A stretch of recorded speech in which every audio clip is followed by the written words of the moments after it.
la señal de la Santa Cruz de nuestros enemigos, líbranos, Señor Dios nuestro, en el nombre del Padre, y del Hijo, y del Espíritu Santo. Amén. Señor mío y Dios mío, creo firmemente que estás aquí, que me ves, que me oyes. Te adoro con profunda reverencia. Te pido perdón de mis pecados y gracia para hacer con fruto este rato de oración. Madre mía Inmaculada, San José, mi Padre y Señor, Ángel de mi guarda, interceded por mí.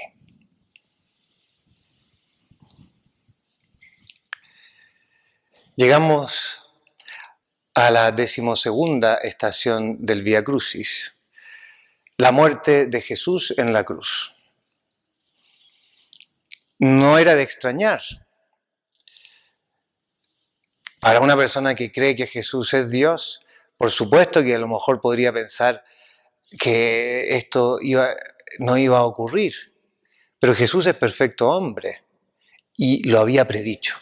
Se lo había dicho a sus apóstoles en innumerables oportunidades, después de la confesión de Pedro en Cesarea de Filipo, y en muchas otras oportunidades, incluso también a las muchedumbres, como cuando le dijeron que Herodes lo buscaba, y él decía, no conviene que un profeta muera afuera, lejos de Jerusalén.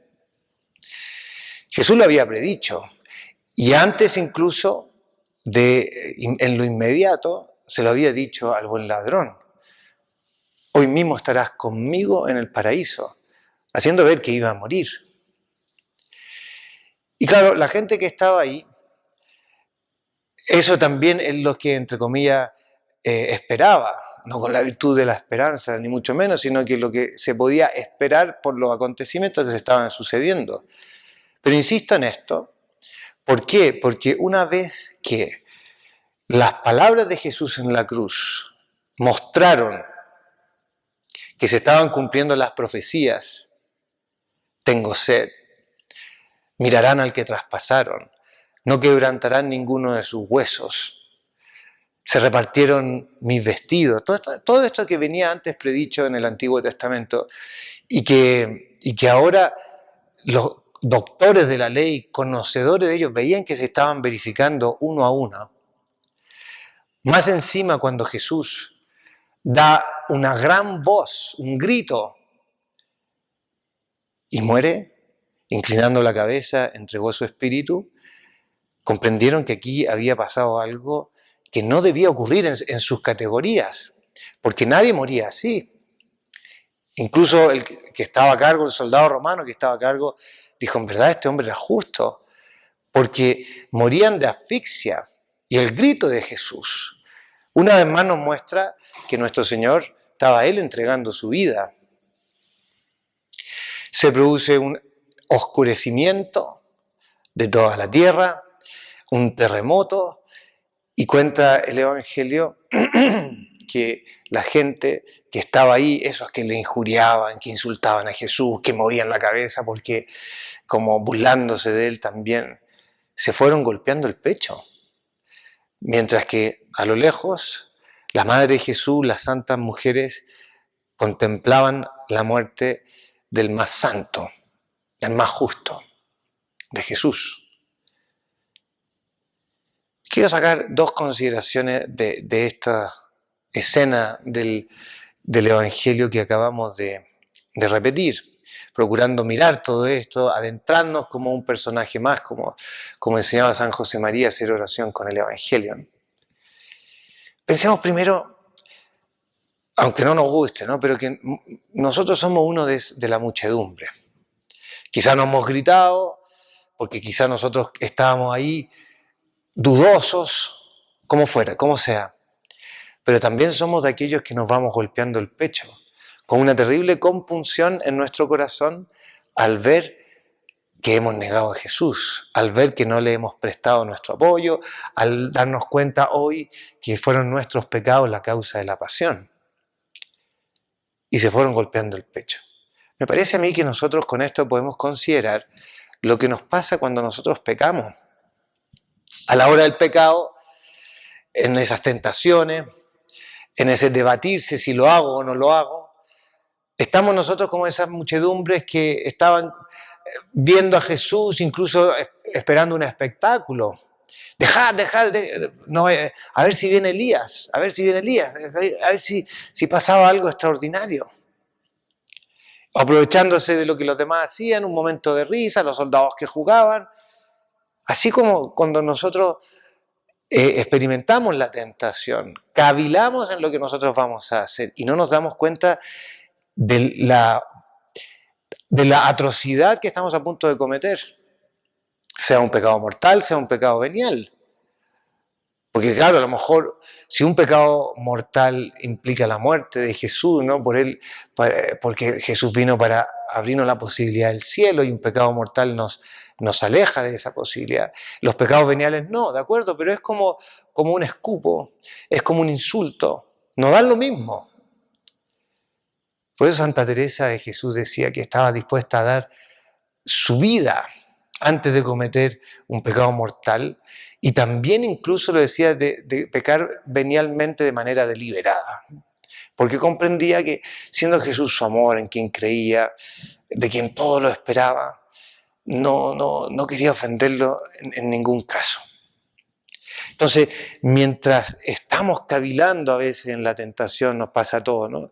Con esa seducción a veces del demonio, pero otras veces que vienen de nosotros mismos, de nuestro corazón que está lleno de sensualidad, de vanidad, etcétera, ¿no? De todas las cosas que uno podría, que todos los seres humanos encontramos en todos los seres humanos, porque no hay nada nuevo bajo el sol.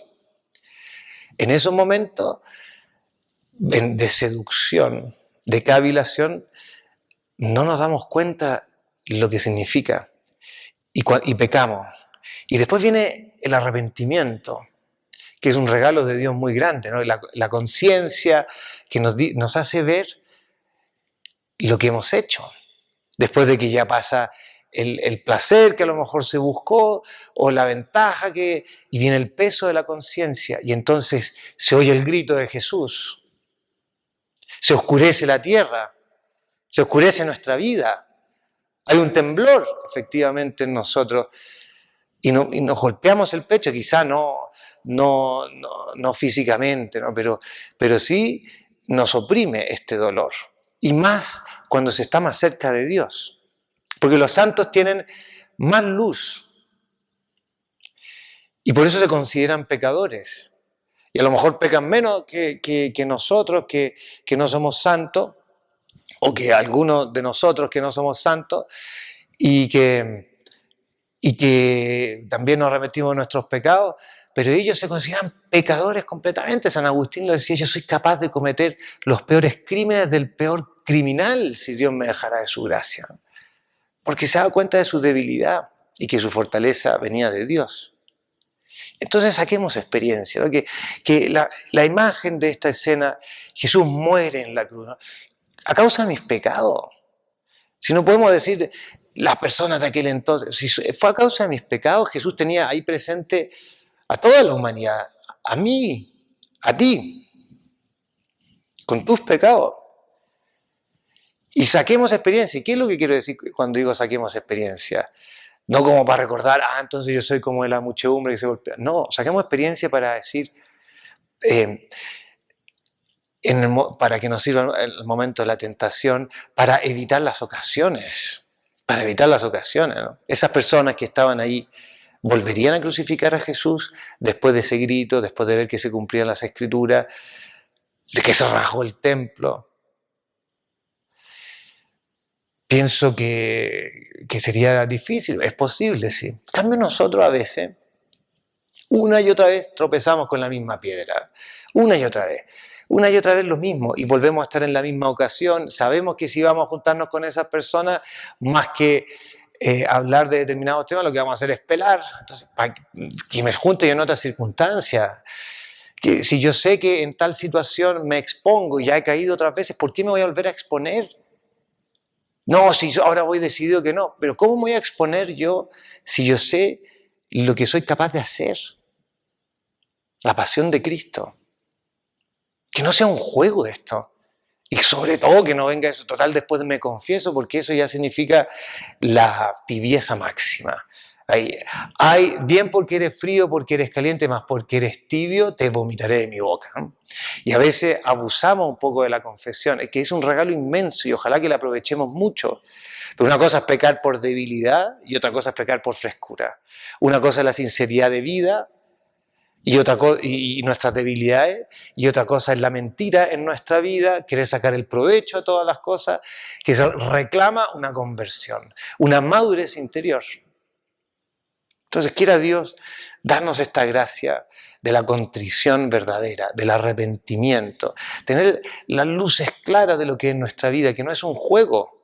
Cada acción nuestra tiene esta vinculación vertical directa con el cielo, con Dios, porque somos hijos suyos que nos quiere con locura y le importan todo lo nuestro. Y Él se hace pecado para redimirnos a nosotros del pecado, ¿no?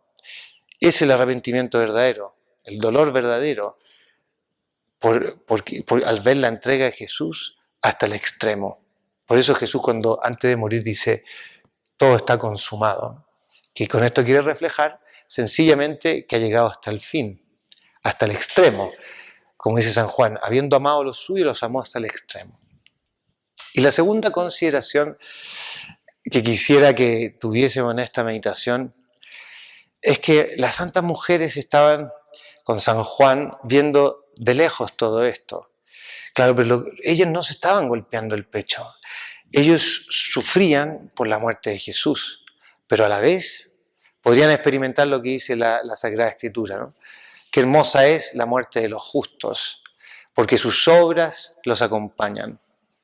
Y efectivamente, podían ver ahí el triunfo de Cristo, que realmente Jesús triunfó y que todo lo que hizo estuvo bien. Todo lo que hizo estuvo bien.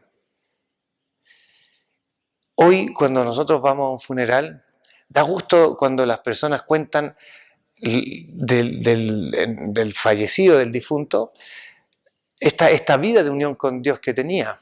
Es cierto, a veces se intercalan con otras cosas, que le gustaba tal equipo de fútbol, que era tan divertido porque usaba, y esta expresión que él usaba, etcétera, etcétera, etcétera. Y bueno, es simpático, es agradable, hace tener un recuerdo feliz en esos momentos de dolor. Pero todos somos conscientes de que hay una pregunta, ¿qué es lo que realmente valió la pena en esa circunstancia? ¿Qué es lo que realmente importa en su vida? Que haya vivido cumpliendo los mandamientos, que haya vivido los sacramentos, que son regalos de Dios para que nosotros podamos tener esta lucha cristiana, que haya buscado ese amor a Dios, que haya buscado vivir esa vida de unión, de diálogo, de oración como la vivía Jesucristo, para conocer la voluntad de Dios y ponerla en práctica. Nuestra vida la construimos nosotros. Es una historia verdadera. Y va a depender de nosotros con cuánta madurez interior nos tomemos en serio la realidad de lo que Dios nos ha enseñado, de los medios que Dios ha puesto a nuestro alcance para vencer, de la posibilidad que tenemos nosotros de vivir en verdad. Que la Virgen Santísima nos ayude en esto. Mire, ella contemplaba de lejos a su hijo muy querido, sufriendo indeciblemente, pero a la vez con esa paz, porque había cumplido la voluntad de su Padre, porque había redimido a toda la humanidad, porque ahora se nos han abierto las puertas del cielo. Dolor, pero también una satisfacción enorme, ¿no?, de su hijo tan querido, que nos había abierto a todas las puertas del cielo, que nos ayuda a ver a la Virgen, a Jesús, que nos ayuda a tener esta vida de relación verdadera con Él. Te doy gracias, Dios mío, por los buenos propósitos, afectos e inspiraciones que me has comunicado en esta meditación. Te pido ayuda para ponerlos por obra. Madre mía Inmaculada, San José, mi Padre y Señor, Ángel de mi guarda, interceded por mí.